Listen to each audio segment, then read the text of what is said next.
Et salut à tous, c'est Captain et dans cette vidéo je voulais vous parler un peu de Suicide Squad et de ma théorie sur le scénario et qui pourraient être à mon sens, trois grands ennemis du film, donc c'est tout de suite après le générique.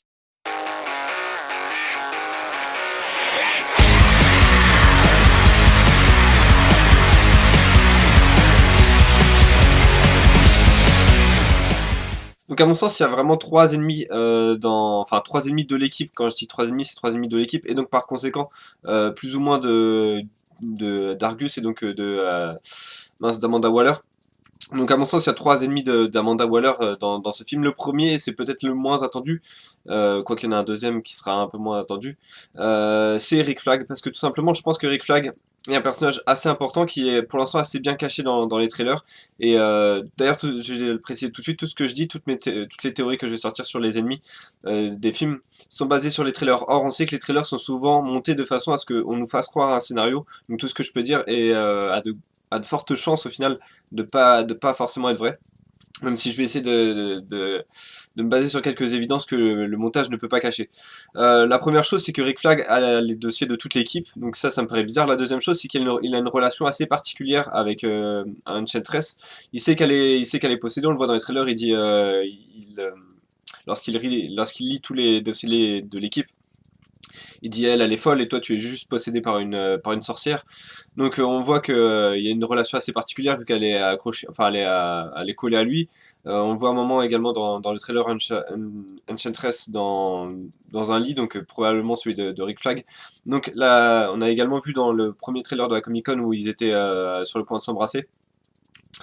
Donc la question, enfin c'est pas une question, je pense que Rick Flag a une relation avec Enchantress. Donc est-ce que cette relation est avant qu'elle fasse partie de l'équipe? D'ailleurs, est-ce que Enchantress fait partie de l'équipe? J'en pense pas. Je pense que c'est pas forcément le cas, on va en parler dans la deuxième partie de la vidéo. Et donc voilà, je pense que Rick Flag a un rôle important parce que déjà il était à la base ce rôle était prévu pour Tom Hardy, donc le scénario était prévu pour Tom Hardy. Tom Hardy l'avait accepté, donc c'est pas un acteur qui accepterait des rôles où il est juste plus ou moins figurant d'une équipe qui est dirigée au final par Deadshot. Je pense que si je pense que voilà, Tom Hardy avait un rôle important à jouer et je pense que ce rôle c'est plus ou moins le traître de son pays, c'est-à-dire c'est le soldat qui voit que son pays fait appel à des assassins, fait appel à des monstres, etc pour régler les problèmes et il n'est pas forcément d'accord avec ça, surtout que dans les trailers, tout me fait croire qu'il n'a pas de bombe dans la tête, donc au final, Amanda Waller n'a aucune emprise sur lui sur le terrain. Donc, et en plus, il a l'air de mépriser les prisonniers, vu qu'il le dit dans le trailer, voilà le point, en gros, vous allez à un endroit qui est dégueulasse et vous allez vous faire tuer. Donc, il a aucune considération pour les prisonniers. Et ma petite théorie, c'est qu'il avait peut-être un faible également pour... ça, c'est vraiment que de la théorie personnelle, mais je me dis qu'il avait peut-être un faible pour Harleen Quinzel avant qu'elle devienne Harley Quinn. Et ce qui me fait dire ça, c'est que Enchantress, lorsqu'elle est en humaine, donc lorsque Rick Flag a plus ou moins une emprise, on va dire, sur elle, enfin, pas une emprise en termes de dominant-dominé, mais c'est juste voilà, comme quoi elle l'écoute, elle a des sentiments pour lui ou des choses comme ça. À ce moment-là, elle est plus ou moins, elle ressemble énormément à Harleen Quinzel, donc peut-être que Rick Flag, vu que c'est un film un peu de, comment dire, de psychopathe, peut-être qu'il avait un fantasme sur Harleen Quinzel et qu'il le retransmet sur Enchantress et, voir Harleen Quinzel dans son équipe et la voir contrôlée par le Joker l'a rendu complètement fou et il a envie voilà, de tuer le Joker plus que tout et c'est peut-être pour ça il veut tuer le Joker avant toute chose en réalisant sa propre mission. Voilà.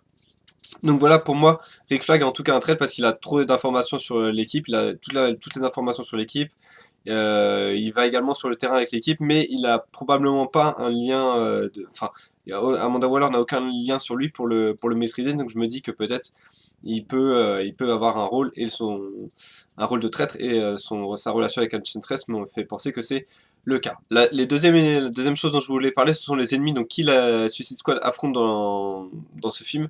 On voit à un moment des scènes d'affrontement dans un immeuble et également dans la rue avec des soldats qui sont transformés avec une sorte de matière noire. Cette matière noire ressemble également aux tentacules qu'on voit dans le métro. Donc probablement que ces tentacules en tout cas ces soldats, je suis quasiment sûr, ont un lien avec Enchantress parce que c'est la même aura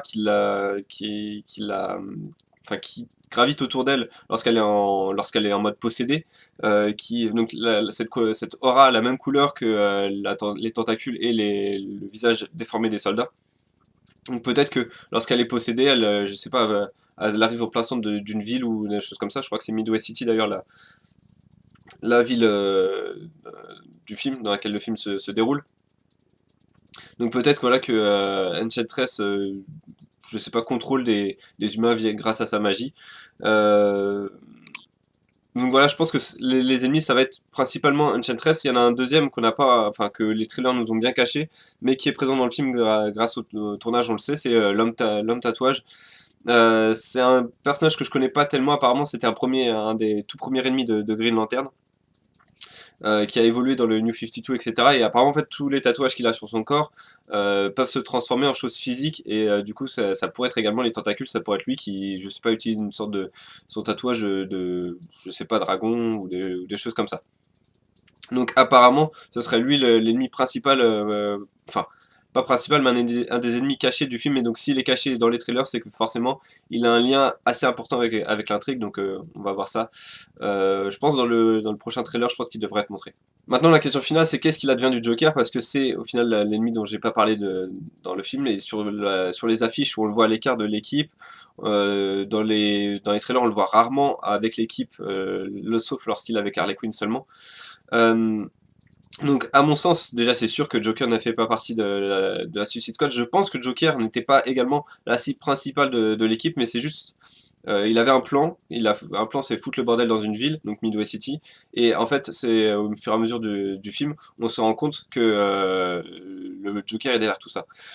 Ce qui me fait dire ça, c'est qu'il a quelqu'un d'infiltré chez Argus. On voit à un moment, dans le trailer mince, Deadshot dit à quelqu'un que c'est, enfin, je sais plus le terme anglais, enfin, je sais plus comment il dit ça, mais en gros, il dit c'est un truc de pop-up girl ou des choses comme ça, et en gros, il y a un mec derrière lui, enfin, il y a deux mecs il y a un mec derrière lui et un mec face à nous, en fait, et on se rend compte que ce mec-là, c'est un des bras droits du Joker dans le film. Donc je pense que le Joker est le grand méchant du film. La phrase également qui me fait dire qu'il a un lien avec tout ce dont j'ai parlé un peu avant, c'est que lorsqu'il je sais pas, lorsqu'il gifle un peu un mec dans le dernier trailer, il lui dit I can't wait to show you my toys. Et donc en gros en français c'est enfin j'ai hâte de te montrer mes jouets. Et connaissant le Joker, ses jouets, ça pourrait être ses couteaux qu'il a planqués quelque part, mais je pense plus que ses jouets ça pourrait être deux personnes, donc ça pourrait être Enchantress et l'homme tatouage, ou Tattooman comme on pourrait l'appeler. Et donc le but, ça serait de frapper fort, peut-être créer une diversion dans la ville avec l'homme tatouage, avant de frapper très fort, pourquoi pas la conquête du monde avec Enchantress, d'où le fait qu'elle soit dans la Maison Blanche. Du coup, le Joker arriverait enfin, à faire ce qu'il voulait, c'est-à-dire que la Suicide Squad, la plus grosse équipe, la plus grosse force de frappe, est concentré sur l'homme tatouage, alors que sur le tattooman, alors que la vraie menace et la plus grosse menace est Enchantress et aller à la Maison Blanche, et donc son plan à, à marcher, et c'est peut-être pour ça qu'on le voit rire, entouré de couteaux, etc. C'est peut-être parce que voilà, son plan a tout simplement fonctionné. Dernier point qui appuie à mon sens cette théorie, c'est qu'on avait vu des images de tournage durant l'été où on voyait Harley Quinn retirer son collier où c'était marqué, je crois que c'était marqué Darling ou le Joker ou je sais plus quoi. Et en gros, elle le retirait parce qu'elle avait l'air déçue ou des choses comme ça. Et peut-être que c'est le moment où elle se rend compte qu'au final, le Joker l'a laissé en plan et a préféré enfin, entre guillemets, se barrer, s'allier avec une autre femme, donc Enchantress. Et c'est peut-être pour ça qu'elle le vivrait mal et qu'elle se séparait de l'emprise du Joker dans cette scène. Voilà, c'est tout ce que je voulais dire pour Suicide Squad. N'hésitez pas à me dire ce que vous en avez pensé dans les commentaires. N'hésitez pas à dire si vous avez d'autres théories sur le film, sur les scénarios du film. Qui pourrait être le grand méchant? Est-ce que vous pensez que Rick Flag est effectivement un traître? Est-ce que vous pensez que Joker est le grand méchant du film? Ou est-ce que c'est au final juste Enchantress toute seule? Voilà, j'ai hâte d'avoir vos réactions. Moi, je vous donne rendez-vous pour d'autres vidéos sur DC, sur la chaîne. Et je vous remercie de regarder cette vidéo. Et je vous dis à bientôt.